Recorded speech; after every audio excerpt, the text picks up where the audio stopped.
everyone. This video is going to cover the information from the ParagraphFocus PowerPoint. So hopefully you took a look at PowerPoint on paragraph basics. But before we get into the different elements of a paragraph and how to really make sure that you're on point with those, like the topic sentence and the transition and the cohesion and the supporting sentences, we have to talk about paragraph focus first, okay? So, a lot of people say that, what is a paragraph? That it's a group of sentences that deals with one point. It doesn't really give us a lot of information, but it does sort of bring up an important point about paragraphs. So part of our understanding of when a new paragraph should begin comes from our realization, our feeling that that the writer, or that ourselves, if we are the writer, is considering a new aspect of a topic. So you wouldn't really want to say that you start a new paragraph when you switch topics, because to truly switch topics would be to start a whole new essay. So we're really moving on to a new aspect, a new subdivision or an extension of that topic. So you have to have, in other words, every paragraph, a single clear focus. So one example that I can give you is in some of my other composition classes, when we write an evaluation essay, one of the examples that I give is a movie review of John Carpenter's Halloween. And in the introductory paragraph, in the thesis statement, the author of that essay was claiming that Halloween is one of the best horror movies ever made because of the acting, the suspense, the music, and the antagonist, Michael Myers. So a lot of people would think, okay, that's 4 main points, 4 body paragraphs, plus the introductory paragraph, and then the concluding paragraph. So this essay is probably 6 paragraphs long. That will often be the case, that each main point that you're going to cover will take 1 body paragraph to discuss. But not if you get into more complicated topics, essay topics. Even this one that I'm referring to, the essay on Halloween, there was a moment where he had too many ideas about one of those main points to put it all in 1 body paragraph. And that was for his first main point on the acting. So he starts off that, the first body paragraph, the one that comes directly after the introductory paragraph. He starts discussing the acting. And the first actor that he discusses is Jamie Lee Curtis, and he gives some examples of why her performance was so good in the movie.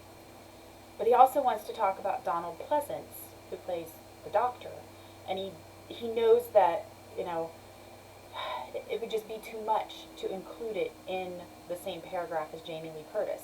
So he started a new paragraph and gave us a transition and said, but Jamie Lee Curtis wasn't the only one who, gave a terrific performance in the movie.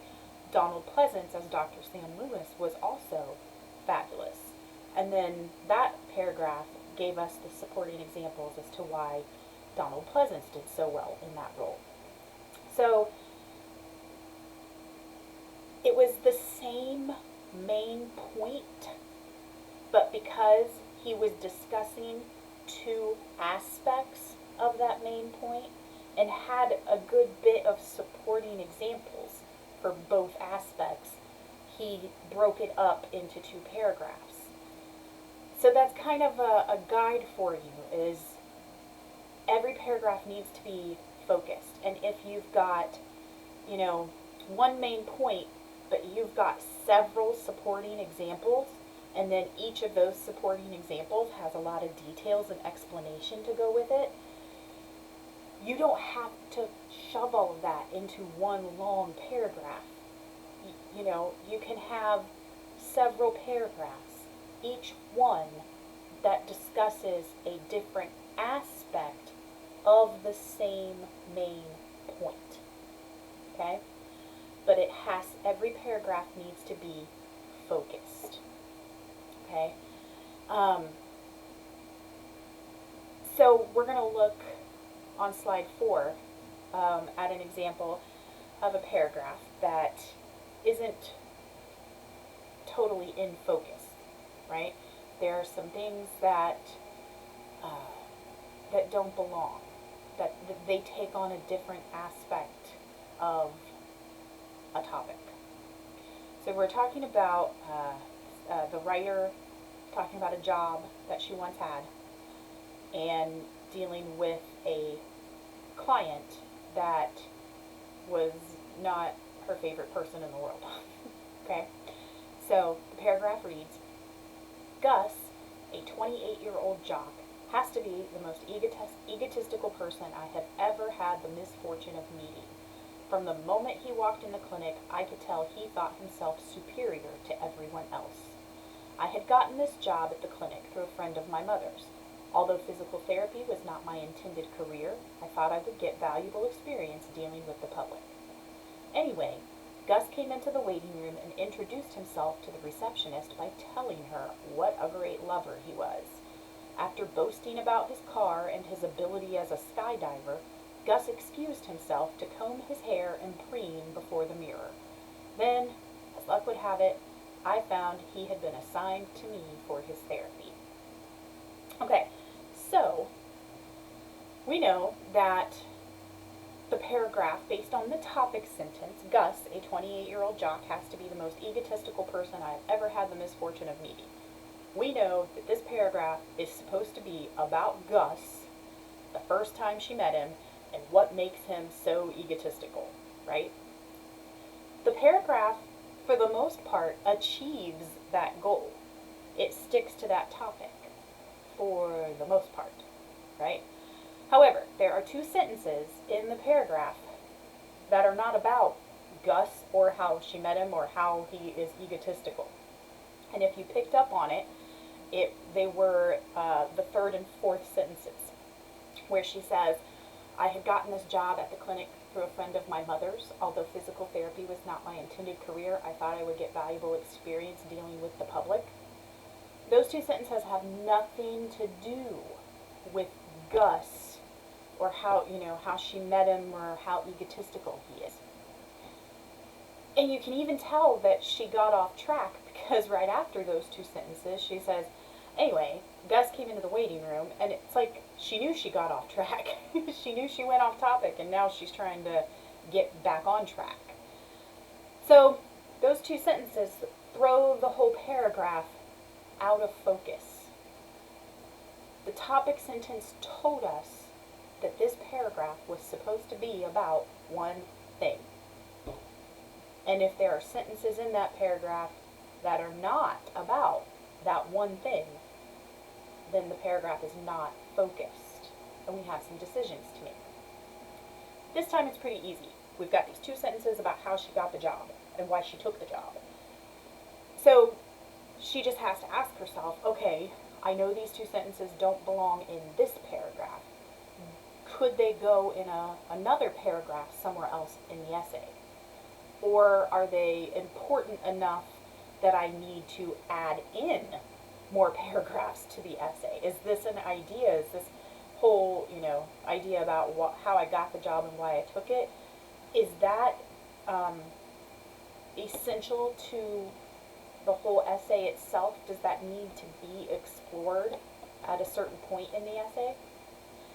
And if the answer to all of those is no, it's not essential, I don't need to make new paragraphs, they don't really fit into any other paragraph of the essay so far, then you just get rid of them. You just take them out of the paragraph and be done with it.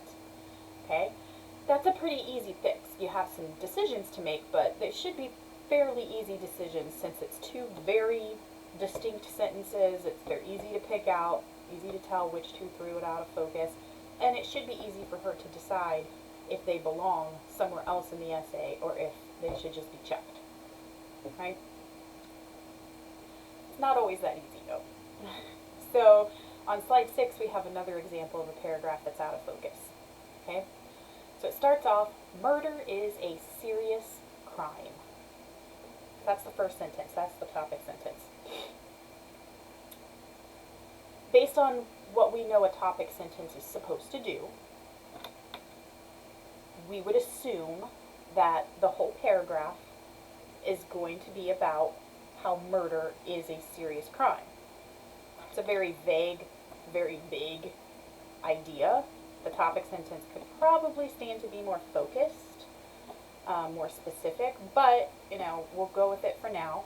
The rest of the paragraph, though, should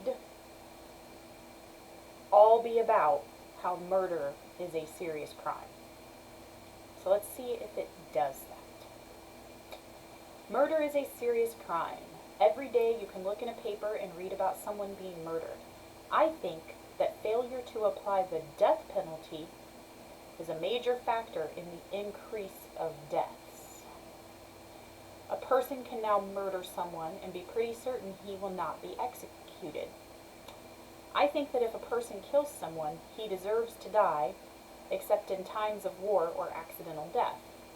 After all, the person he murdered didn't want to die. With proper enforcement of the death penalty, there would be fewer murders. A person would be less likely to commit murder if he knows he can be executed for his crime. If the death penalty is not enforced, there is but one choice: carry a gun. That way, if your life is threatened, you get to kill him before he gets to kill you. The law works two ways. If he kills you, he goes to jail. And if you kill him, you get off on self-defense. There would be fewer murders if everyone carried a gun.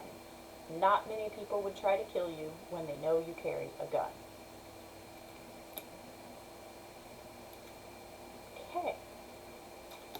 Well, before we even get into the specific issues, one thing I'd like to point out right away is that this person is making some really sweeping, broad claims with no kind of, sources or evidence to help back it up. With proper enforcement of the death penalty, there would be fewer murders. Is there anything to support that? Are there any statistics out there that prove that that's true? And what about, the law works two ways. If he kills you, he goes to jail, and if you kill him, you get off on self-defense. Is that a guarantee? 'Cause I'm pretty sure there's, it's not always so easy. It's not always so cut and dry. So there's a lot of broad, sweeping generalizations that are in the paragraph that, if they were to remain a part of the essay, really need some sources to help back them up and support the argument. But let's get into just, the details of the paragraph. So we already said that, the topic sentence implied that the paragraph was going to be about murder and how it's a serious crime. By the third sentence, though, he's trying to analyze what he thinks is the cause of murder being a serious crime, and that it's the failure to enforce the death penalty. That's not at all what the topic sentence indicated, He totally just brought something new in from left field. Then by the fifth sentence, he's off on yet another issue: why the death penalty is a good thing. And that's not... and then in the seventh sentence, he goes back to discussing the cause and effect, like what would be the effect of enforcing the death penalty. There would be fewer murders. And then in the ninth sentence, he then switches again and starts urging us to, carry a weapon, carry a gun. Whew. That's 5 ideas discussed in this one paragraph. He's all over the place. In fact, to me, it seems like that it's more of like a free write, where, this person is just jotting down ideas, and then hopefully coming back to it later to figure out what it is exactly that they want to write about. I mean, he's clearly got a lot to say about this very big general topic, murder and death penalty and concealed carry, and maybe not even concealed carry, maybe open carry. And there's, you can't cover all of that in one essay, though. He's got a lot of strong feelings about it. That was very clear from the paragraph. But it's so out of focus that there is no easy fix to this. There is no just picking out the out of focus sentences and getting rid of them. This whole thing is not, there's nothing to save it. Again, the most you could hope for is that it would give you the idea that you end up using for the essay. But you got to choose a lane and stay in it. You can't be bringing in all of these other ideas, especially not into one single paragraph, but probably not even into one single essay. These topics are big, and you can't have that many big topics in one essay. So it seems more like a free write, like a brainstorm. But sadly, that's what happens a lot of times with students. They skip that pre-writing step where they would have done the brainstorming at that point. And they just sit down and start writing and drafting, and what they turn in is really what they needed at the beginning of the process, the steps that they skipped. And if they had done it then, they wouldn't have wasted all this time now, and they would have turned in something that was much more focused, much more clear, and would have been a successful paper. All right. So, paragraph focus. Does your paragraph have a clear focus? Have you discussed one idea in the paragraph? If you have several aspects of that idea, is it okay to keep them in that same paragraph? Or are they pretty significant, pretty hefty examples and aspects that you need to break that point into multiple paragraphs, right? Don't worry too much about that question.